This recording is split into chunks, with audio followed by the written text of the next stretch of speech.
नमस्कार साथियों, शर्वा क्लासेज में आप सभी का मैं भूगोल व्याख्याता ओपी शर्वा हार्दिक स्वागत करता हूं। साथियों, बड़ी महत्वपूर्ण क्लास अपन ने शुरू कर रखी है। मेरी कक्षा 12 के विद्यार्थी जो मुख्य रूप से अपने क्लास में बेहतर करना चाहते हैं उनके लिए बहुत ही शानदार क्लास आपके अपने शर्वा क्लासेज यूट्यूब के माध्यम से आप तक संपूर्ण जियोग्राफी पहुंचाई जा रही है और कक्षा 12 के विद्यार्थियों के लिए संपूर्ण कोर्स करवाया जा रहा है।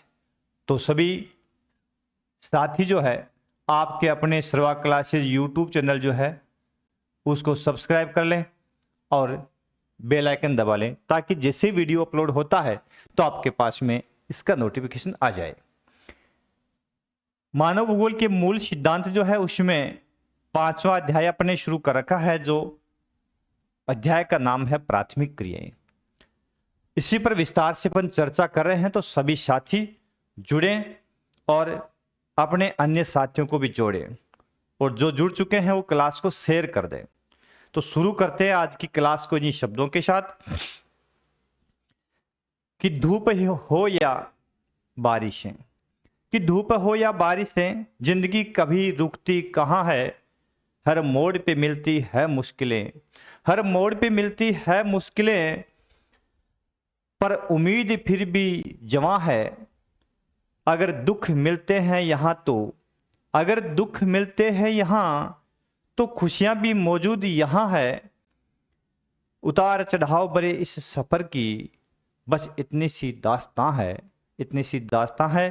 तो सब कुछ यही मिल जाना है, मेहनत करते हुए आगे बढ़ेंगे। किसी ने कहा कि बेहतर से बेहतर की तलाश कर, मिल जाए नदी तो समंदर की तलाश कर। टूट जाता है शीशा अक्सर हर पत्थर की चोट से, टूट जाए हर पत्थर ऐसा शीशा तलाश कर। तो हमें अपने अंदर अपना जो हुनर है उसको तलाशने की आवश्यकता है। यदि हमने अपना हुनर तलाश लिया तो हम पक करके मुख्य रूप से हीरो बन जाते हैं और अपनी जिंदगी में वो मंजिल हासिल कर लेते हैं जिसकी हमें ख्वाहिश होती है, जिसकी हमें चॉइस होती है। तो शुरू करते हैं आज की क्लास को। हमने इसमें कल की क्लास में थोड़ा डिस्टर्बेंस हुआ, थोड़ा वॉइस रिकॉर्ड आए, डिस्टर्ब हुई है। मेरे हिसाब से कहाँ से डिस्टर्ब हुई है, रोपण कृषि तक चली थी या कौन सी कृषि चली थी? एक मिनट, थोड़ा सा अपन देख लें कि कल की क्लास जो थी उसमें डिस्टर्बेंस कहाँ पे हुआ। अभी मैं थोड़ा चेक करता हूं।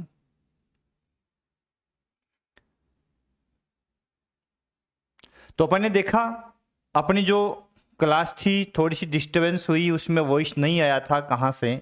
रोपण कृषि के बाद। रोपण जो कृषि है उसके बाद में वॉइस में प्रॉब्लम हुई।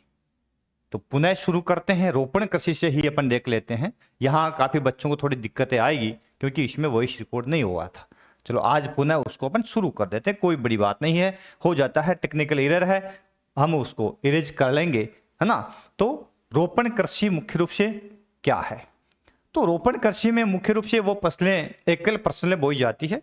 ये एक प्रकार से बागायती कृषि का प्रकार हो सकता है क्योंकि इसमें एक ही प्रकार की फसल, चाहे कोको हो, चाहे नारियल हो, चाहे गन्ना हो, चाहे रबड़ हो, चाहे कहवा हो, चाहे चाय हो, एक ही प्रकार की फसल जो है उसकी पौध तैयार करके मुख्य रूप से किसी बड़े फार्म में यह कृषि की जाती है और उद्देश्य होता है लाभ कमाना, यानी अधिकतम उद्देश्य इसका क्या है? लाभ कमाना। तो एक वाणिज्यिक कृषि का एक प्रकार है।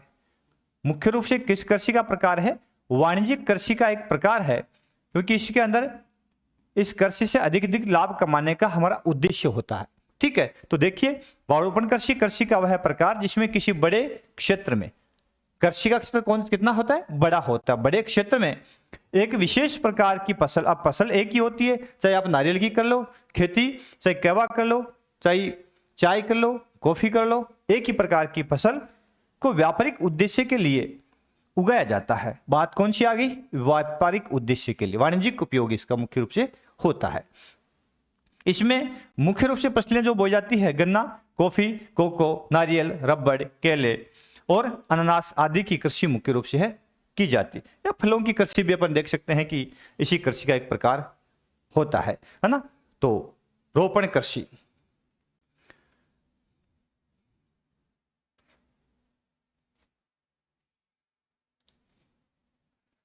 रोपण कृषि की प्रमुख विशेषताएं कौन कौन सी है, तो विशेषताओं की चर्चा साथियों अपन करते हैं। तो रोपण कृषि की प्रमुख विशेषताएं, सबसे पहली बात, इसमें एक ही प्रकार की फसल एक फार्म में बोई जाती है। तो एकल कृषि, एकल फसल को बोई जाती है, मुख्य रूप से एकल फसल कृषि है। बड़े कृषि फार्म होते हैं बड़े बड़े खेतों में, क्योंकि वाणिज्यिक उद्देश्य है तो छोटे छोटे खेत में खेती न करके बड़े विस्तृत खेतों में ये खेती की जाती है, जिसका उद्देश्य व्यापार होता है। वैज्ञानिक विधि अपनानी पड़ती है, क्योंकि वाणिज्यिक उद्देश्य यदि अपना है और हमने यदि वैज्ञानिक विधि नहीं अपनाई, उसके लिए उन्नत खाद उन्नत बीज की व्यवस्था नहीं की, उस समय समय पर उसमें विभिन्न प्रकार की जो आवश्यक खादें हैं, आवश्यक कीटनाशक उनका स्प्रे नहीं किया, तो ये फसल उत्पादकता है वो गिर जाती है और फसल खराब हो सकती है। तो वैज्ञानिक विधि से ये खेती करनी पड़ती है। अधिक पूंजी की इसमें आवश्यकता होती है, उच्च टेक्नोलॉजी की आवश्यकता होती है, तब जाकर के ये कृषि संभव होती है। और अधिक मानव श्रम भी इसमें अधिक आवश्यक होता है, क्योंकि बिना मानव श्रम के ये कृषि कर पाना संभव नहीं है ना। तो अधिक मानव श्रम भी इसमें एक प्रकार से कहें तो इसकी आवश्यकता होती है, ये भी अपन ऐड कर सकते हैं। फिर रोपण कृषि के विश्व में प्रमुख क्षेत्र कौन कौन से हैं। तो रोपण कृषि के जब क्षेत्र की बात आती है तो हमें मानचित्र में दिखाना होता है। तो पश्चिमी अफ्रीका में कॉफी और कोकोआ फ्रांसीसियों ने लगाया था।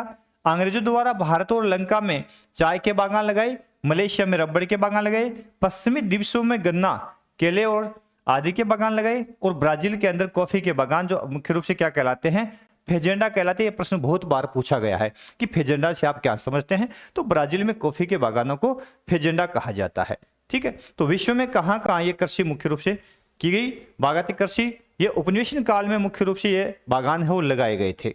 ठीक है, तो यहां अपन देखेंगे कि विश्व के वे भाग जहां पे जैसे लंका और भारत, यहाँ पे मुख्य रूप से यहाँ लंका और भारत में चाय की कृषि की गई थी।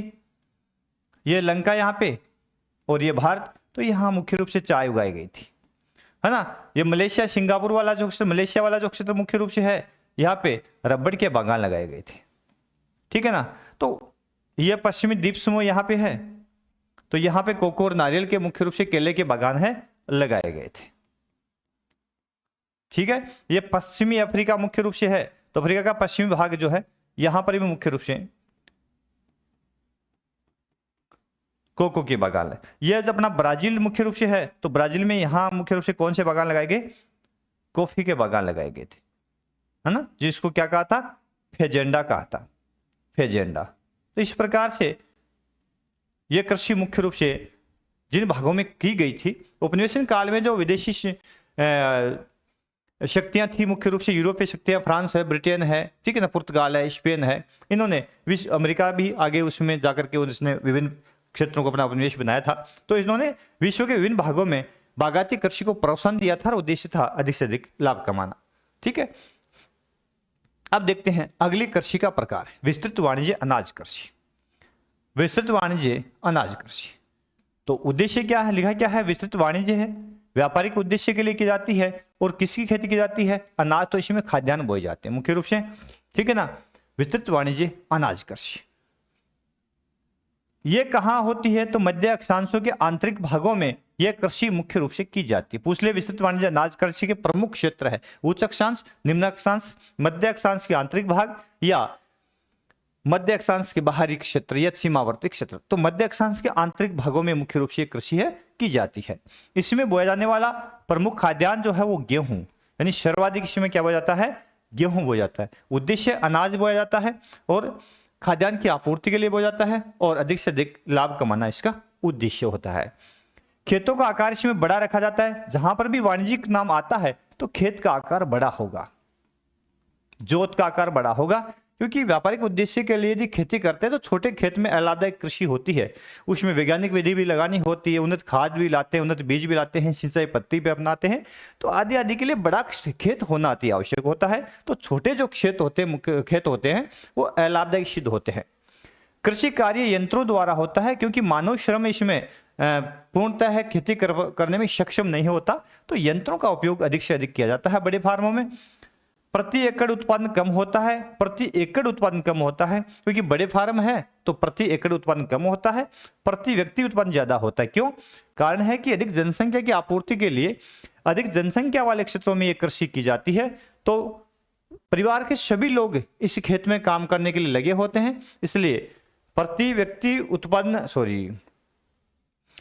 प्रति एकड़ उत्पादन कम होता है, बड़े कृषि फार्म होते हैं, और प्रति व्यक्ति उत्पादन है वो ज्यादा होता है क्योंकि इसमें कम लोग है ना, ऐसी कृषि में कम लोग काम में लगे होते हैं, इसलिए प्रति व्यक्ति उत्पादन है ज्यादा होता है। वो गहन निर्वाह थी जिसमें परिवार के सभी सदस्य लगे होते थे, है ना, थोड़ा सा। उसके बाद में विस्तृत वाणिज्य अनाज कृषि के प्रमुख क्षेत्र कौन कौन से हैं? तो प्रमुख विश्व के जो घास के मैदान है, यानी इसके क्षेत्र कौन से हैं? शीतोष्ण घास के मैदान, शीतोष्ण घास के मैदान, ये मुख्य रूप से मध्य अक्षांशों के आसपास में ही मिलते हैं, और यहां इन घास के मैदानों में मुख्य रूप से यह कृषि है वो की जाती है। और इन घास के मैदानों को अलग अलग प्रदेशों में अलग अलग नामों से पुकारा जाता है, जैसे यूरेशिया, यूरोप और एशिया में इनको स्टेपीज कहा जाता है, उत्तरी अमेरिका में इनको प्रेरीज कहा जाता है, दक्षिणी अमेरिका में इनको पंपाज कहा जाता है, अफ्रीका में इनको डाउन्स कहते हैं, है ना, वेल्स कहते हैं, या न्यूजीलैंड में इनको कैंटरबरी कहते हैं, तो आदि आदि नामों से इनको पुकारते हैं। तो अपन देखें, यूरोप और एशिया, यूरेशिया में स्टेपीज, उत्तरी अमेरिका में प्रेरीज, अर्जेंटीना में पंपाज, दक्षिणी अफ्रीका के वेल्डस, ऑस्ट्रेलिया के डाउन्स और न्यूजीलैंड के कैंटरबरी। तो ये प्रमुख घास के मैदान है जो उष्ण कटिबंधीय शीतोष्ण कटिबंधीय घास के मैदान मध्य अक्षांशों में होते हैं, और यहाँ मुख्य रूप से जो कृषि की जाती है वो कौन सी होती है? विस्तृत वाणिज्य अनाज कृषि। यदि मानचित्र में मुख्य रूप से इन घास के मैदानों की अपन चर्चा करते हैं तो यह मध्य यूरेशिया वाला जो क्षेत्र है, इस भाग में जो घास के मैदान होते हैं, ये घास के मैदान यहाँ किस नाम से पुकारे जाते हैं? तो यहाँ पे स्टेपीज। मध्य अमेरिका में यहाँ जो घास के मैदान मुख्य रूप से है तो इनको यहाँ पे प्रेरीज के नाम से पुकारते हैं। यहाँ दक्षिणी अमेरिका के अंदर अर्जेंटीना की बात अपन करते हैं, यहाँ जो घास के मैदान मुख्य रूप से पाए जाते हैं उनको पंपाज कहा जाता है ना। अफ्रीका के अंदर यहाँ जो घास के मैदान है मुख्य रूप से इनको वेल्डस कहते हैं। ऑस्ट्रेलिया के अंदर इन घास के मैदानों को मुख्य रूप से डाउन्स कहा जाता है, और न्यूजीलैंड के इनको कैंटरबरी कहा जाता है।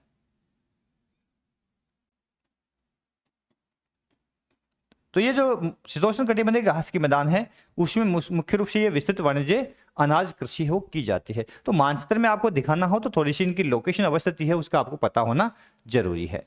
उसके बाद में है मिश्रित कृषि। अब शब्द आया है मिश्रित कृषि। अब मिश्रित कृषि का मतलब क्या होता है? तो बेसिकली मिश्रित शब्द आता है तो हम ये सोच लेते हैं कि भाई इसमें तो मिक्स फसलें बोई जाती होगी, तो ऐसा नहीं है। मिश्रित कृषि की जब बात आती है तो इसमें मुख्य रूप से है कृषि के साथ साथ में पशुपालन करना। कृषि के साथ ही पशुपालन करना। तो कृषि के साथ में जिस भाग में पशुपालन किया जाता है यह कृषि मुख्य रूप से मिश्रित कृषि के नाम से पुकारी जाती है। तो कृषि के साथ साथ पशुपालन करना। देखिए, जब कृषि कार्य के साथ साथ पशुपालन किया जाए तो उसे मिश्रित खेती कहा जाता है या मिश्रित कृषि कहा जाता है। इसकी विशेषता है कि इसमें खेतों का आकार मध्यम होता है। गेहूं, जौ, राई, जई। पूछ ले कि मिश्रित खेती में कौन सी फसलें बोई जाती है, तो गेहूं प्रमुख खाद्यान्न हो गया, जो राई, जई ये मुख्य रूप से कहें तो वाणिज्यिक कह सकते हैं, और मक्का और चारे की फसलें यहाँ जरूरी हो जाती है क्योंकि मिश्रित खेती में पशुपालन साथ साथ में होता है। तो चरी फसलें या चारे की फसलें इसमें अनिवार्य हो जाती है कि पशुओं का पालन करना है तो उनको खिलाने के लिए उनके लिए चारे की फसल बोई जाती है। अधिक पूंजी की आवश्यकता होती है, यंत्रों का उपयोग होता है और तकनीकी आधारित कृषि है ना। तो इसकी विशेषता क्या क्या हो गई कि इसमें अधिक पूंजी, यंत्रों का उपयोग और टेक्नोलॉजी आधारित वैज्ञानिक पद्धति से कृषि मुख्य रूप से की जाती है, और प्रमुख फसल इसमें गेहूं, जौ, राई, जई बोई जाती है। मिश्रित कृषि के प्रमुख क्षेत्र विश्व में कौन कौन से हैं? तो मिश्रित कृषि की यदि क्षेत्रों की अपन बात करते हैं तो इसमें उत्तरी पश्चिमी यूरोप और उत्तरी अमेरिका का पूर्वी भाग और दक्षिणी महाद्वीपों के समशीतोष्ण क्षेत्र। तो ये विश्व में है। उत्तरी पश्चिमी यूरोप यानी यूरोप महाद्वीप जो आपको नजर आएगा उसे यूरोप महाद्वीप का ये वाला क्षेत्र, यदि इसको मैं यूरोप मान लूं तो उसका ये वाला क्षेत्र उत्तरी पश्चिमी यूरोप मुख्य रूप से है, जिसमें फ्रांस है ना, ब्रिटेन है, उत्तर में आ गया नॉर्वे है, स्वीडन है, डेनमार्क है, ये क्षेत्र मुख्य रूप से। उत्तरी अमेरिका का पूर्वी भाग, जब अमेरिका के उत्तर की बात आती है मुख्य रूप से, तो उत्तरी अमेरिका वाला जो क्षेत्र है उसका पूर्वी भाग। तो इसके इस भाग में मुख्य रूप से जो खेती होती है वो कौन सी होती है? मिश्रित कृषि की जाती है। इसके अलावा दक्षिणी महाद्वीपों के समशीतोष्ण क्षेत्र, तो दक्षिण महाद्वीप जो है मुख्य रूप से दक्षिणी गोलार्ध के प्रमुख महाद्वीप है, उनके समशीतोष्ण क्षेत्र जहाँ पे शीतोष्ण जलवायु हो और मुख्य रूप से समान जलवायु की दशाएं पाई जाती हो, उन भागों में ये कृषि है वो की जाती है। अगला है डेयरी कृषि। अब शब्द भी है डेयरी कृषि, और डेयरी कृषि का मतलब यहाँ इसको खेती से जोड़ा गया है, क्योंकि डेयरी का अंदर मुख्य रूप से दुधारू पशु पाले जाते हैं और दुधारू पशु का जुड़ाव सीधा किससे से है? कृषि से होता है। तो इसका नाम क्या दे दिया? डेयरी कृषि, क्योंकि बिना खेती किए पशुपालन संभव नहीं है, क्योंकि पशुओं चराने के लिए बाड़ों की आवश्यकता होती है, उनको खिलाने के लिए घास की आवश्यकता होती है। तो इन सब चीज़ों के लिए हमें आवश्यक होता है कि हम पशुओं को कहाँ पालें?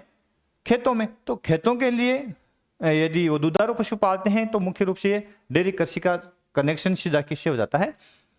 डेयरी का खेतों से। तो डेयरी कृषि का अर्थ होता है दुधारू पशुओं का पालन करना, यानी दुधारू पशुओं के पालने से ही संबंधित है, इसमें कोई फसल नहीं बोई जाती है। यह कार्य नगरीय और औद्योगिक केंद्रों के आसपास किया जाता है, यानी उपनगरीय क्षेत्रों में मुख्य रूप से किया जाता है। पूछ ले क्यों? तो कारण क्या हो जाता है? क्योंकि दूध की मांग जो होती है गांव में नहीं होती है ना। दूध की मांग कहाँ होती है? उपनगरीय क्षेत्रों में होती है, औद्योगिक केंद्रों के आसपास में होती है। गांव के लोग खुद पशुपालन करते हैं तो उनको दूध की डिमांड या आवश्यकता नहीं होती है ना। इस कारण से मुख्य रूप से इसी भाग में ये नगरीय और औद्योगिक केंद्रों के पास में ये कृषि है वो की जाती है। उसके बाद में अगला है कि इसमें अधिक श्रम, क्योंकि पशुपालन के अंदर पशुओं को देखभाल है, रख रखाव है, उनको चराना, चारा डालना आदि आदि के लिए अधिक श्रम और अधिक पूंजी की आवश्यकता होती है ना। और मानव श्रम भी अधिक चाहिए और इसमें पैसा भी अधिक चाहिए। ठीक है, तो ये कौन सी कृषि है? डेयरी कृषि। अब डेयरी कृषि के प्रमुख क्षेत्र विश्व में कौन कौन से हैं? तो विश्व के अंदर डेयरी कृषि मुख्य रूप से कहाँ कहाँ की जाती है? तो इसके क्षेत्र कौन कौन से हैं? तो वाणिज्य डेयरी कृषि के 3 प्रमुख क्षेत्र है। परीक्षा में पूछ ले कि वाणिज्य डेयरी कृषि के विश्व के प्रमुख 3 क्षेत्र कौन कौन से बताइए, तो हमें नाम बताना होता है या उसको छायांकित करके दिखाना होता है। तो सबसे बड़ा क्षेत्र है उत्तर पश्चिमी यूरोप, अभी अपन ने चर्चा की, यानी यूरोप का उत्तर और पश्चिमी भाग मुख्य रूप से।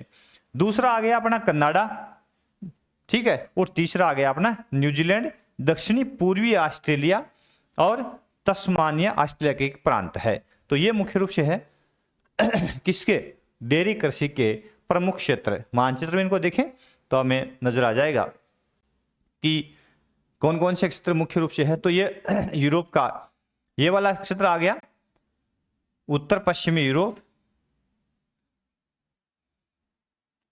ये क्षेत्र आ गया कनाडा। तो ये क्षेत्र मुख्य रूप से कनाडा का आ गया, जिसमें डेयरी कृषि की जाती है, क्योंकि कनाडा मुख्य रूप से जो है किस पर डिपेंड है? प्राथमिक क्रियाओं पर डिपेंड है, एक राष्ट्र है। और ये पश्चिमी यूरोप आ गया, ठीक है ना। इसके अलावा अपन ने देखे हैं कि ऑस्ट्रेलिया का दक्षिणी पूर्वी क्षेत्र, तो ये ऑस्ट्रेलिया मुख्य रूप से आ गया, और ये न्यूजीलैंड का क्षेत्र आ गया, ये तस्मानिया आ गया। तो आपको पता भी हो कौन सा प्रदेश कहाँ है, तो आप इसको नोटिस कर सकते हैं और बता सकते हैं कि कौन सा क्षेत्र है वो कहाँ पाया जाता है। इस प्रकार से ये प्रमुख वो क्षेत्र है जहाँ पे कौन सी कृषि की जाती है? विस्तृत वाणिज्य डेयरी कृषि है वो की जाती है। अगला देखो, अगला बिंदु आता है भूमध्य सागरीय कृषि। नाम भी महासागर के यानी सागर के नाम पर इस कृषि का नाम पड़ा है, भूमध्य सागरीय कृषि। तो बेसिकली भूमध्य सागर के आसपास वाला क्षेत्र यानी उत्तरी अफ्रीका और दक्षिण यूरोप, यहाँ भूमध्य सागरीय जलवायु जो पाई जाती है, यहाँ की जो जलवायु है मुख्य रूप से उसको भूमध्य सागरीय जलवायु कहा जाता है। तो इस प्रकार की जो जलवायु यहाँ पे है, उस में विश्व में वो क्षेत्र जहां जहां भी है वहां जो कृषि है उसको मुख्य रूप से भूमध्य सागरीय कृषि कहा जाता है। ऐसे विश्व में 4 अन्य क्षेत्र और है, जैसे कि दक्षिणी कैलिफोर्निया उत्तरी अमेरिका में, इसके अलावा मध्यवर्ती चिली दक्षिणी अमेरिका के अंदर है, इसके अलावा अफ्रीका का दक्षिणी पश्चिमी भाग और ऑस्ट्रेलिया का दक्षिणी और दक्षिणी पश्चिमी भाग ऑस्ट्रेलिया का। तो ये प्रमुख क्षेत्र है जहां मुख्य रूप से कौन सी भूमध्य सागरीय कृषि की जाती है। इसकी विशेषता है कि इसमें खट्टे फलों की खेती होती है। तो देखते हैं इसमें क्या लिखा है। तो देखें भूमध्य सागरीय कृषि, नाम भी किससे पड़ा है, भूमध्य सागर के आसपास वाले क्षेत्र के कारण इसका नाम क्या रख दिया आपने, भूमध्य सागरीय कृषि नाम रख दिया। ठीक है, देखिए यह अति विशिष्ट प्रकार की कृषि है, अति विशिष्ट प्रकार की कृषि है। इसमें मुख्य रूप से बहुत बार प्रश्न ये पूछा जाता है कि भूमध्य सागरीय में किन फसलों की खेती होती है, तो यहाँ खट्टे फलों की खेती होती है। किसकी होती है, खट्टे फलों की खेती होती है, जैसे कि अंगूर हो गया, अंजीर हो गया, संतरे हो गए, खट्टे फल मुख्य रूप से बोए जाते हैं। विशेषकर यहाँ पे अंगूर खूब बोया जाता है, खट्टे फलों की कृषि की जाती है और इसमें अंगूर, अंजीर, जैतून प्रमुख फसल है वो बोई जाती है। अंगूर जो है उससे आपको पता है कि यहाँ शराब बनती है, जो क्वालिटी का अंगूर है उससे शराब बनती है। इसके अलावा किशमिश जो है, थोड़े से निम्न क्वालिटी के अंगूर है उनसे किशमिश बनती है और मुनक्का बनती है। किशमिश और मुनक्का मुख्य रूप से किससे, अंगूर से बनाई जाती है, तो इसका ज्यादा उपयोग यहाँ पे देखने को मिलता है। ठीक है ना। अब विश्व के प्रमुख क्षेत्र कौन कौन से जहां भूमध्य सागरीय कृषि होती है, तो क्षेत्र देखिए, भूमध्य सागर के समीप दक्षिणी यूरोप से लेकर के, दक्षिणी यूरोप आ गया ना, अफ्रीका के में ट्यूनिशिया से लेकर अटलांटिक तट तक के संपूर्ण क्षेत्र यानी उत्तरी अफ्रीका हो गया है। ठीक है, ये तो भूमध्य सागर के दोनों ओर का क्षेत्र हो गया, ये याद रख लो कि भूमध्य सागर के दोनों ओर के क्षेत्र मुख्य रूप से है जहां पे ये कृषि होती है। इसके अलावा दक्षिणी कैलिफोर्निया, ये अपने चलेंगे अपने उत्तर अमेरिका महाद्वीप में, तो कैलिफोर्निया प्रांत है संयुक्त राज्य अमेरिका का, तो उसका पश्चिमी तट पे है, तो उसका दक्षिणी हिस्सा चिली, दक्षिणी अमेरिका चलेंगे तो मध्यवर्ती क्षेत्र मध्य चिली, और यानी पश्चिमी तट पे मध्य चिली, और दक्षिणी अफ्रीका का दक्षिणी पश्चिमी भाग और ऑस्ट्रेलिया का दक्षिणी और दक्षिणी पश्चिमी भाग मुख्य रूप से वो क्षेत्र है जहां पे भूमध्य सागरीय कृषि की जाती है। कारण कि इस भाग में भूमध्य सागरीय जलवायु पाई जाती है, तो उसी प्रकार की जलवायु पाई जाने के कारण यहाँ की कृषि भूमध्य सागरीय कृषि की जाती है, जिसमें खट्टे फल बोए जाते हैं। अब विश्व में यह क्षेत्र कौन कौन से है जहां पे ये भूमध्य सागरीय कृषि की जाती है, थोड़ा सा टाइप मास्टर को बोलना पड़ेगा भाई, थोड़ा सा मैप जो है थोड़ा चेंज करके लगाना पड़ेगा, ये तो कम सेट हुआ थोड़ा ना, छोटा कर लेंगे, ठीक सेट होगा क्या, चलो देखते हैं।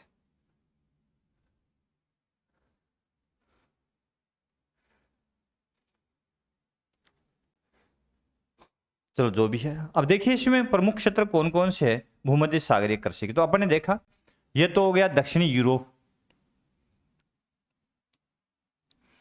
ये तो हो गया दक्षिणी यूरोप, यह यूरोप का दक्षिणी भाग है ना, और ये हो गया उत्तरी अफ्रीका, अल्जीरिया ये वगैरह ये क्षेत्र हो गए। तो ये क्षेत्र हो गया भूमध्य सागर के आसपास वाला क्षेत्र। दूसरा हो गया ये कैलिफोर्निया खाड़ी, मुख्य रूप से मेक्सिको और ये कैलिफोर्निया, तो ये दक्षिणी कैलिफोर्निया प्रांत यहाँ है ना, ये क्षेत्र हो गया। उसके बाद में अपन देखते हैं कि अफ्रीका जो महाद्वीप है उसका दक्षिणी और दक्षिणी पश्चिमी क्षेत्र, तो ये वाला भाग हो गया जहां पे मुख्य रूप से ये भूमध्य सागरीय कृषि की जाती है। फिर हो गया ऑस्ट्रेलिया का दक्षिणी और दक्षिणी पश्चिमी क्षेत्र, तो ये ऑस्ट्रेलिया का दक्षिणी और दक्षिणी पश्चिमी क्षेत्र, ये हो गया ऑस्ट्रेलिया का भाग जहां पे मुख्य रूप से ये कृषि की जाती है। ठीक है ना। तो विश्व के और चिल्ली, मध्यवर्ती चिल्ली, तो ये यहाँ पे पेरू, ये चिल्ली, तो चिल्ली का ये मध्यवर्ती क्षेत्र, ये वाला भाग जो मुख्य रूप से चिल्ली, ये कैलिफोर्निया, थोड़ा पता हो ना आपको, मानचित्र भी आए तो आप आसानी से यहाँ से कर सकते हैं, यानी इसको सही और सरल कर सकते हैं। ठीक है, और ये दक्षिणी पश्चिमी अफ्रीका, और ये आ गया अपना दक्षिणी पश्चिमी ऑस्ट्रेलिया। तो ये प्रमुख वो क्षेत्र है जहां पे कौन सी जलवायु पाई जाती है, भूमध्य सागरीय जलवायु पाई जाती है। ठीक है ना, थोड़ा सा डायरेक्ट मानचित्र लगाना पड़ेगा, थोड़ा अगली पीडीएफ में चेंज कर देंगे भाई। ठीक है, अब देखो आगे, भूमध्य सागरीय कृषि की प्रमुख विशेषता कौन कौन सी है।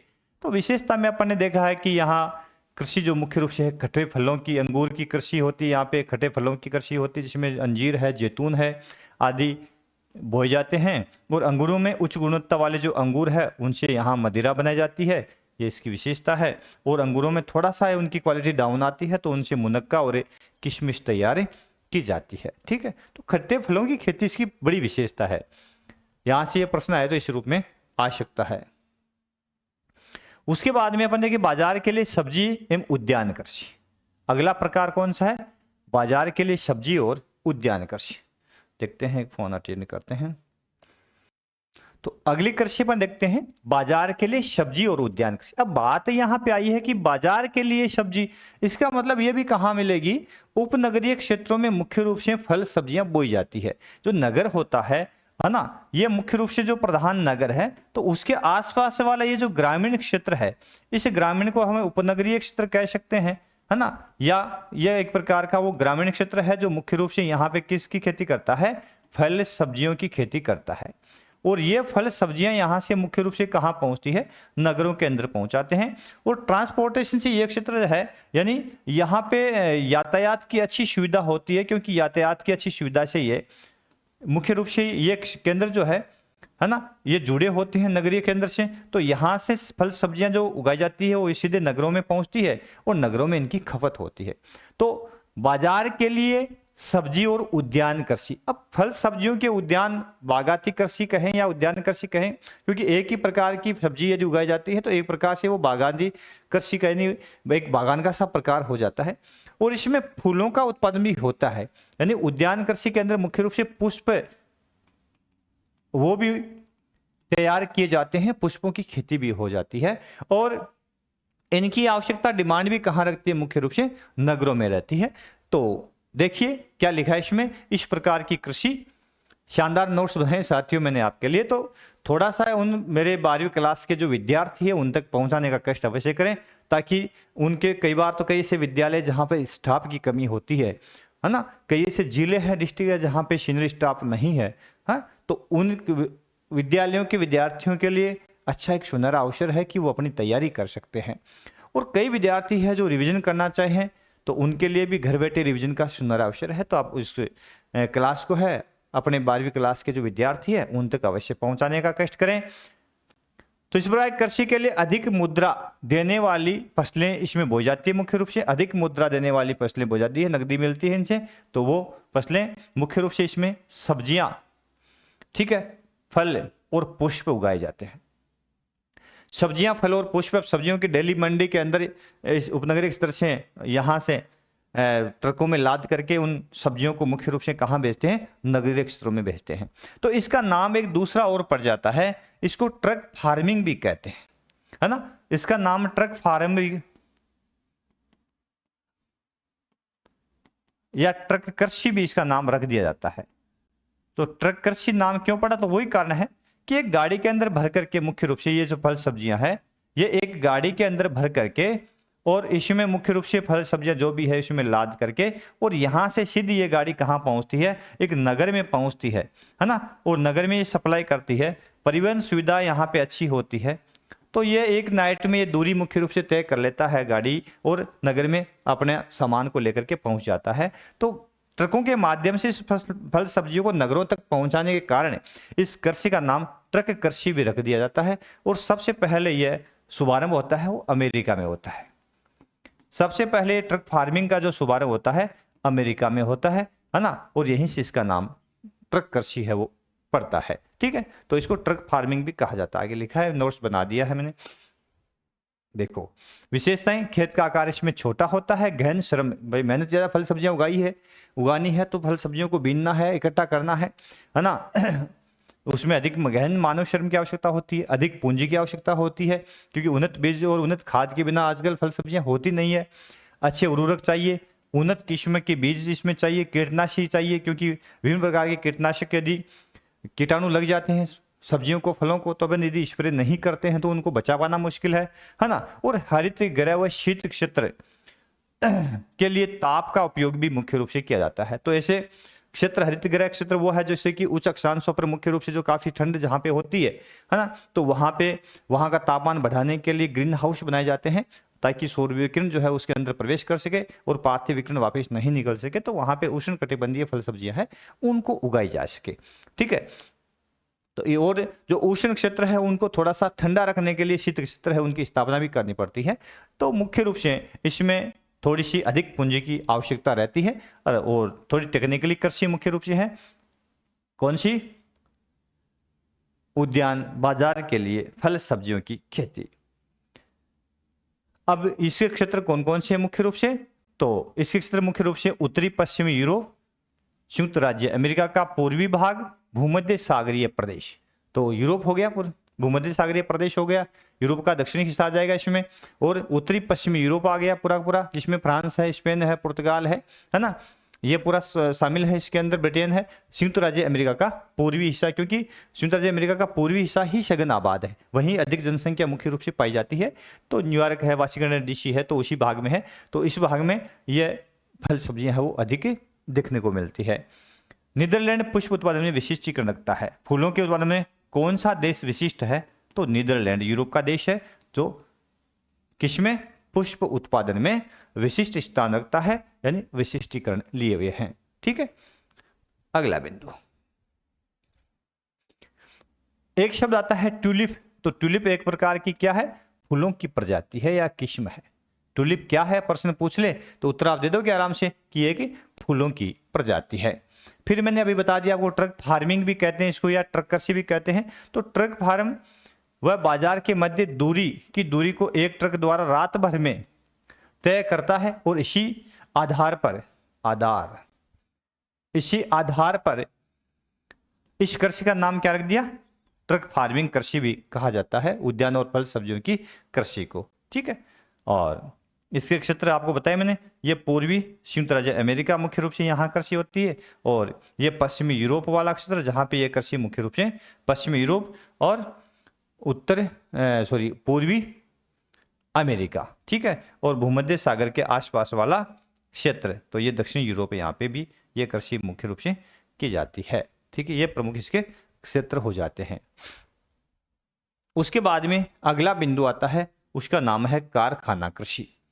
नाम भी क्या रखा है? कारखाना कृषि। तो कारखाना कृषि, अब देखिए इसमें कोई कारखानों की खेती नहीं होती है। कारखाना कृषि का उद्देश्य मतलब क्या है? थोड़ा सा सिंपल भाषा में अपन कहें तो पशुपालन यहां पे है। इस कृषि के अंदर क्या है? पशुपालन पालन कारखानों में आधारित, कारखानों में उत्पादित खाद्यान्न पर निर्भर होता है। कारखानों में उत्पादन पर निर्भर होता है, यानी जो खाद्यान्न तैयार किए जाते हैं पशुओं के लिए वो कहाँ किए जाते हैं? कारखानों में। तो पशुपालन होता है इसमें, और कारखानों में तैयार जो खाद्यान्न है, पशुओं का जो उत्पादन है या पशुओं के लिए जो खाद्यान्न तैयार होता है वो कारखानों में तैयार होता है, उस पर यह पशुपालन डिपेंड होने के कारण इसका नाम क्या रख दिया? कारखाना कृषि नाम रख दिया। देखिए मतलब किस प्रकार से है क्या पशुपालन, ले गए कहां पे? कारखानों में, नाम क्या दे दिया? कृषि, है ना। थोड़े से हम सस्पेंस में पड़ जाते हैं, तो सस्पेंस में पड़ने की आवश्यकता नहीं है। इस प्रकार की कृषि में गाय, बैल और कुकुर को वैज्ञानिक विधि से कारखानों में तैयार भोजन द्वारा पाला जाता है। वैज्ञानिक विधि से कारखानों में तैयार भोजन द्वारा पाला जाता है। तो कारखानों में तैयार भोजन जो भी खल चूरी वगैरह है, जो भी अन्य उनके लिए पौष्टिक आहार है, तो उसके आधार पर पालतू जानवर कौन से हैं? गाय, बैल और कुकुर, कुत्ते, गाय, बैल और कुकुर जो है उनको मुख्य रूप से कारखानों में तैयार भोजन के आधार पर पाला जाता है, और इसी कारण इसका नाम कारखाना कृषि कर दिया जाता है। और पश्चिमी यूरोप और उत्तरी अमेरिका, जो विकसित प्रदेश यही है संपूर्ण विश्व के, तो पश्चिमी यूरोप और उत्तरी अमेरिका ये प्रमुख क्षेत्र है जहां पे कारखाना कृषि है की जाती है। ठीक है, अगला बिंदु देखिए, उसके बाद में है सहकारी कृषि।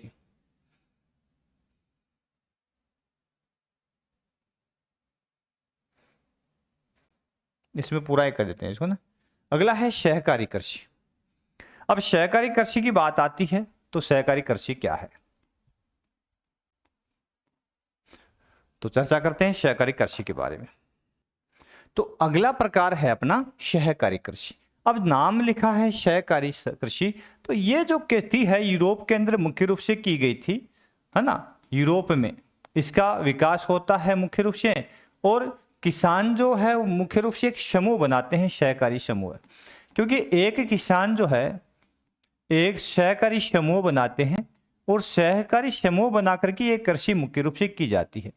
और सहकारी जो समितियां होती है उनसे किसानों को अनुदान भी मिल जाता है इस प्रकार की कृषि करने के लिए, है ना। तो 2-3 किसान, 2-3 या 4-5 जो भी है, यानी 2 से अधिक और 10 तक जो किसान मिलकर के एक सहकारी समूह बना लेते हैं, उसका रजिस्ट्रेशन करवा लेते हैं, और बैंकों से या सहकारी समितियों से वो इसके लिए लोन भी लेते हैं, और उनको ऋण मिल जाता है इस खेती के लिए, और मिलकर के मुख्य रूप से वो इस खेती में अच्छा इन्वेस्ट करते हैं और अच्छी कृषि करते हैं। जब इसमें उत्पादकता है वो काफ़ी ज़्यादा अच्छी होती है, बढ़ जाती है। जब कृषक एक समूह में अधिक लाभ कमाने के लिए स्वेच्छा से, किसी प्रेशर में नहीं, स्वेच्छा से सहकारी संस्था बना लेता है, बनाकर कृषि कार्य संपन्न करें, तो उसे सहकारी कृषि कहते हैं। सहकारी संस्था कृषकों को सहायता प्रदान करती है, जिससे सस्ता ऋण उपलब्ध करवाती है। सस्ता ऋण उनको उपलब्ध करवाती है, समय समय पर उनको किसी प्रकार के यंत्र वो खरीदना चाहते हैं तो यंत्रों के लिए उनको ऋण उपलब्ध करवाती है। तो ऐसी सुविधाएं हैं सहकारी संस्थाओं से उनको मिलती रहती है। ठीक है, सहकारी कृषि के प्रमुख क्षेत्र कौन कौन से हैं, तो ये यूरोप में सर्वाधिक प्रचलित कृषि थी, तो ये कृषि पश्चिमी यूरोप, तो देखिए जितने भी टेक्निकल जो मुख्य रूप से कृषि इसका शुभारंभ होता है तो पश्चिमी यूरोप से होता है। तो पश्चिम यूरोप में नीदरलैंड, डेनमार्क, है ना, ये उत्तरी क्षेत्र हो गए, बेल्जियम, स्वीडन और इटली, ये भूमध्य सागर में है, एक प्रकार से द्वीपीय देश इटली, तो आदि देशों में मुख्य रूप से ये कृषि की जाती है। सबसे अधिक कृषि का सफल जो रूप देखा जाता है ना, सहकारी कृषि का, तो सबसे सफल रूप देखा जाता है वो डेनमार्क में देखा जाता है, यानी डेनमार्क में ये सबसे सफल रही है। ठीक है, अब विश्व में मानचित्र में देखें कि इसके प्रमुख क्षेत्र कौन कौन से हैं, तो देखते हैं अपन। मानचित्र दूसरा लें क्या, शायद इसमें आपको दिखाई भी नहीं दे रहा होगा ना, वो भी जो लेंगे वो भी लास्ट में आएगा, क्या करें।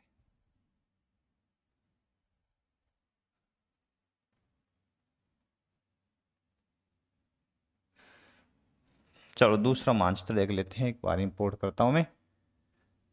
आप बने रहे मिक्सअप के साथ में, सर्वा क्लासेज के साथ में, और ये डाउनलोड्स इसमें, जिसमें संपूर्ण विश्व आ जाए।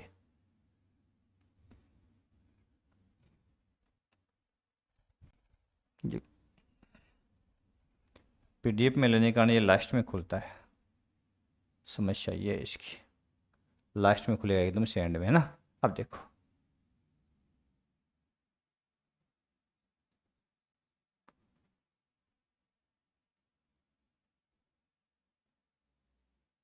ये आ गया मानचित्र अपना, तो विश्व का इस थोड़ा सा क्लियर दिख रहा होगा ना, इसमें भी लाइटिंग ज़्यादा है, इसमें भी लाइटिंग ज़्यादा है,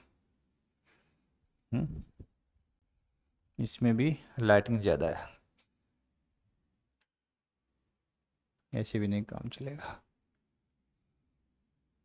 तो यूरोप के वो क्षेत्र मुख्य रूप से ये जो कृषि की जाती है ना। तो जैसे भूमध्य सागर के अंदर यहाँ पर देखेंगे ये इटली हो जाता है,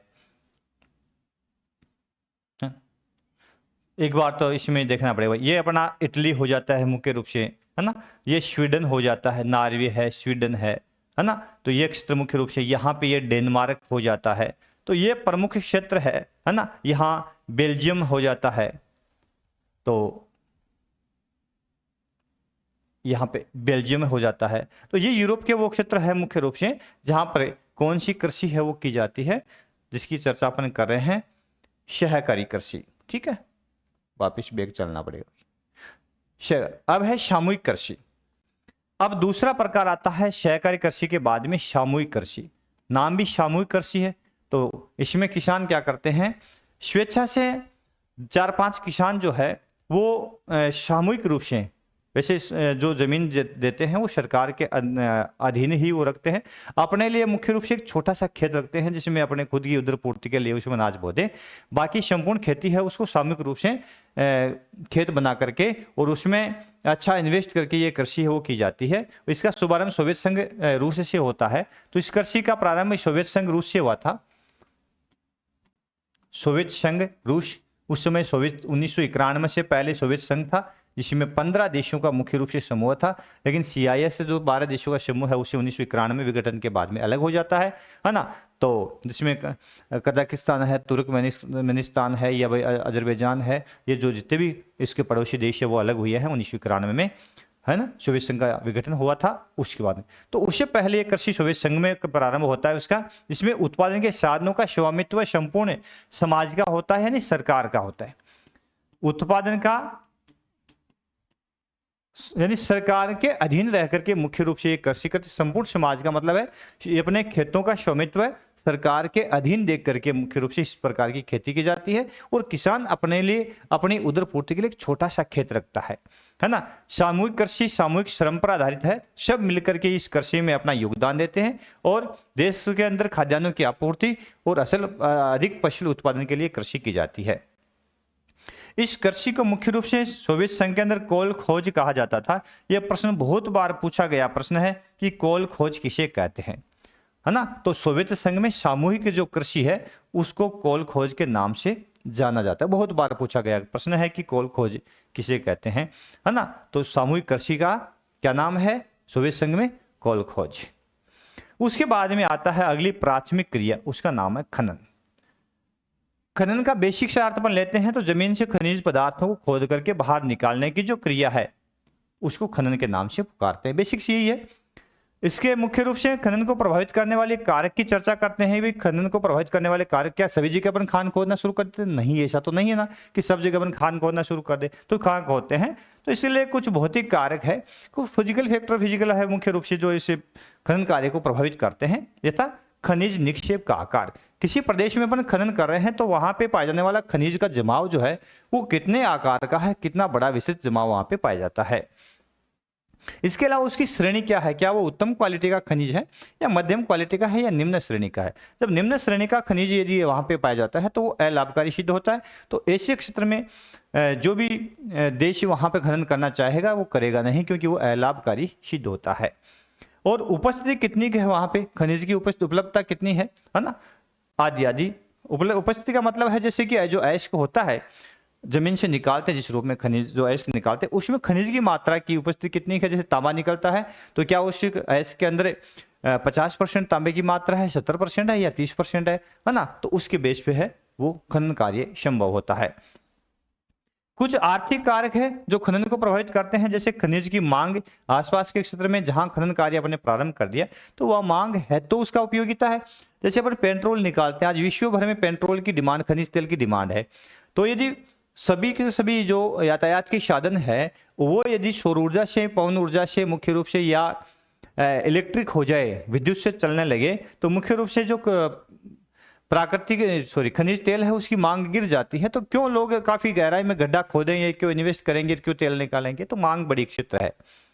फिर डिपेंड करता है तकनीकी पर कि विभिन्न जो देश है उनके पास में खनिज को निकालने के लिए तकनीकी नहीं है। आज विकसित कंट्री ही मुख्य रूप से है सक्षम है कि उनके पास में मशीनरी है, उनके पास में टेक्नोलॉजी है, वो जमीन में काफी गहराई में जो पाए जाने वाले खनिज है उनका रिसर्च कर सकते हैं और उनको ड्रिल करके और बाहर निकाल सकते हैं।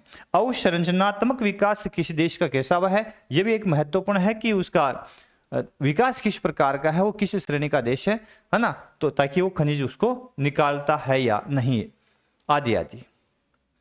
उसके बाद में खनन की प्रमुख विधियां कौन कौन सी है, तो अपन दो विधियों की यहाँ पे चर्चा करेंगे, ठीक है। तो उपस्थिति की अवस्था और ऐसे की प्रकृति के आधार पर दो प्रकार के खनन होता है, एक तो धरातलीय और एक होता है भूमिगत। तो वो खनिज जो मुख्य रूप से धरातल के ऊपर मिल जाते हैं, ऊपरी आवरण को हटाया, ऊपरी परत को हटाया और खनिज को बाहर निकाल लिया। जैसे कुछ पत्थर मिलते हैं अपने यहाँ पे, है ना, वो ऊपरी भाग में मिल जाते हैं, तो ऊपर का आवरण हटा करके, जैसे जिप्सम मिल गया तो जिप्सम तो ऊपरी मिल जाता है, ज्यादा गहराई में नहीं पाया जाता, तो ऊपर का आवरण हटाया मिट्टी का और उस खनिज को निकाल लिया, तो ये धरातलीय खनन हो जाता है। कुछ खनन भूमिगत होता है, जैसे यह गहराई है, धरातल है, उसमें यहाँ कोई खनिज पड़ा है, जैसे कोयला यहाँ पड़ा है, ये कम से कम 400 मीटर गहराई के अंदर कोयला पाया जाता है। तो अब इसको कैसे निकालेंगे भाई? तो हम इसको लिए क्या करेंगे, यहाँ कुआं खोदेंगे, कूप की खनन करेंगे, ड्रिल करेंगे, फिर अंदर सुरंग बनाएंगे और उन सुरंगों से ये कोयला है खोद करके वापस इसको यहाँ से बाहर ले जाएंगे और बाहर निकालेंगे। तो ये भूमिगत जो है, जैसे कोयला है ना, प्राकृतिक गैस है, खनिज तेल है, ये ऐसे खनिज है जिनको, ये जो भूमिगत होते हैं तो इनको प्रवेदन विधि जो है, ड्रिल है या कूप की खनन बोलते हैं उसको, उसके माध्यम से बाहर निकालते हैं। धरातलीय खनन को विवर्त खनन भी कहा जाता है। तो यहां से प्रश्न बन सकता है कि विवर्त खनन किसे कहते हैं? तो धरातलीय खनन को विवर्त खनन कहते हैं। दूसरा है कूप की खनन। तो मैंने अभी कहा था कूप की खनन, काफी गहराई वाले ये जो खनिज होते हैं उनको कूप की खनन के माध्यम से निकाला जाता है। अधिक गहराई में पाए जाने वाले खनिजों को निकालने का कार्य कूप की खनन कहलाता है, यानी कुआं खोद के ड्रिल करके जमीन को, उसमें से ये खनिज है वो बाहर निकाले जाते हैं। ठीक है, इसलिए इनको कूप की खनन कहा जाता है। खनन के कार्य जोखिम पूर्ण है, भाई बड़ी जोखिम होती है इसके अंदर। अब जोखिम क्या होती है, समस्याएं कौन कौन सी है? तो खनन कार्य करते समय कई प्रकार की जोखिम है, जैसे आग लगना। जैसे जमीन के अंदर हम कुआं खोद लिया अपन ने और इस कुएं के अंदर यहां से अपन तेल निकाल रहे हैं,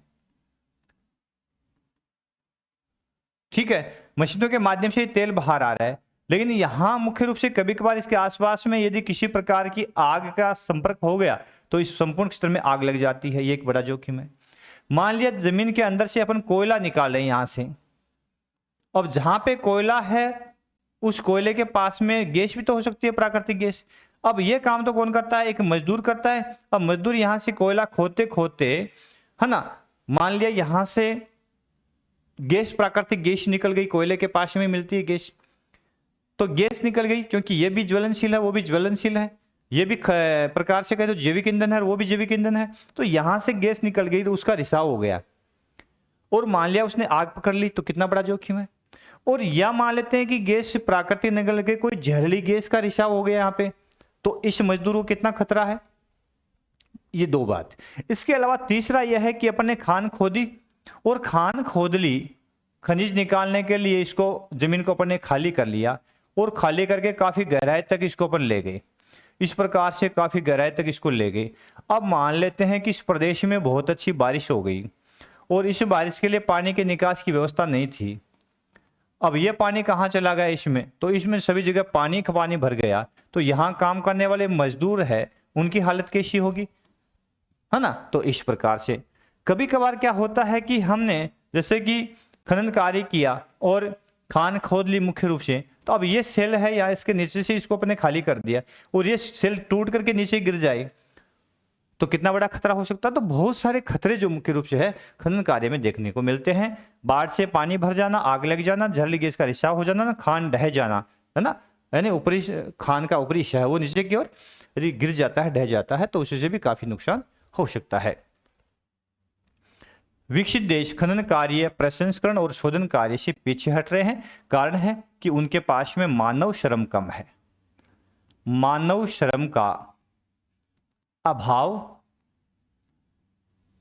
दूसरा, अलाभकारी, ये खनन जो है वो अलाभकारी सिद्ध होता है क्योंकि वो किसी दूसरे देश से खनन किया हुआ कच्चा माल लेते हैं, तो उसी से वो यदि कोई प्रोडक्ट बनाते हैं तो उनके लिए ज़्यादा लाभकारी सिद्ध होता है और उसमें समय अधिक भी लगता है। तो ये देश नहीं चाहते कि हमारा समय जो है वो मुख्य रूप से इस खनन कार्य में खर्च हो जाए, जो कि बहुत कम इनकम देता है। ठीक है, फिर विकासशील देश अभी भी खनन कार्य में लगे हुए हैं। इसके पीछे कारण है कि इन देशों के पास में मानव श्रम अधिक है, मानव श्रम अधिक है क्योंकि अधिक जनसंख्या इन देशों के पास में है। ठीक है, इस कारण से, और मुख्य रूप से इन्हें रोजगार देने के लिए इन देशों के पास में रोजगार सर्जित, भाई जनसंख्या अधिक है तो रोजगार सर्जित करना पड़ेगा, तो रोजगार देने के लिए जनता के समक्ष एक अच्छा माध्यम है कि वो खनन कार्य को यदि प्रोत्साहन देते हैं तो काफी लोगों को यहाँ पे रोजगार मिल जाता है। और तीसरा प्रमुख कारण हो सकता है कि इन देशों के पास में यदि इनकी अर्थव्यवस्था इतनी बड़ी है ही नहीं, तो मुख्य रूप से ये अपनी आजीविका जो है, खेत की देशों की अर्थव्यवस्था जो है, वो अर्थव्यवस्था का आधार ही यहाँ पे खनन है। तो ये भी एक बड़ा कारण है भाई, अर्थव्यवस्था का आधार ये भी एक खनन काम ही है। तो खनन कार्य ही अर्थव्यवस्था का प्रमुख यहाँ पे आधार है। तो ये कुछ कारण है जिस वजह से विकसित देश जो है खनन कार्य से पीछे हट रहे हैं और विकासशील देश अभी भी उसमें लगे हुए हैं, क्योंकि यहाँ ये मानव श्रम विकसित देश है। मानव श्रम यदि बाहर से हायर करते हैं, बाहर से ये मानव श्रम यदि मंगाते हैं, तो ये श्रमिक काफी महंगे साबित होते हैं और उतना खनन कार्य है उनके लिए लाभकारी सिद्ध नहीं होता। तो ये कुछ प्रमुख कारण है जिस कारण से आज विकसित देश जो है वो मुख्य रूप से खनन कार्य से पीछे हट रहे हैं। थैंक यू, बहुत बहुत धन्यवाद। सब्सक्राइब प्लीज सर्वा classes. Thank you for watching. Support please सर्वा क्लासेज। और आप डाउनलोड अपना ओवन एप्लीकेशन सर्वा क्लासेज के नाम से, अपना खुद का एप्लीकेशन गूगल प्ले स्टोर पे है, तो उसको आप डाउनलोड भी कर लें और वहाँ पे आपको संपूर्ण नोट्स मिल जाएंगे, पीडीएफ मिल जाएगी, रिकॉर्डेड क्लास मिल जाएगी और टेस्ट सीरीज भी मिल जाएगी। तो सभी साथी हैं आपके अपने सर्वा क्लासेज जो चैनल है उसको सपोर्ट भी करें और अन्य साथियों को शेयर भी करें ताकि अधिक से अधिक बच्चों का जो भला हो जाए। इन्हीं शब्दों के साथ में आज की क्लास को विराम देते हैं साथियों कि सफलता कोई जादू नहीं, ये सफलता कोई जादू नहीं, ये रोज की मेहनत का चमत्कार है ना। सफलता कोई जादू नहीं, ये रोज की मेहनत का चमत्कार है। वक्त को यूं ही न गंवाओ, हर लम्बा यहाँ एक उपहार है। वक्त को यूं ही न गंवाओ, यहाँ हर लम्बा यहाँ एक उपहार है। हार से भी हार न मानो, हार से भी हार न मानो, संभावनाओं से भरा ये संसार है। अगर खुद पर भरोसा हो तो हर एक सपना साकार है, हर एक सपना साकार है। शुभम श्रीवास्तव की ये पंक्तियां बहुत शानदार लगी मुझे। तो इन्हीं शब्दों के साथ में आज की क्लास को देते हैं विराम, फिर मिलेंगे अगली क्लास में। तब तक के लिए लेते विदा। जय हिंद, जय भारत। थैंक यू मेरे दोस्तों। Subscribe please.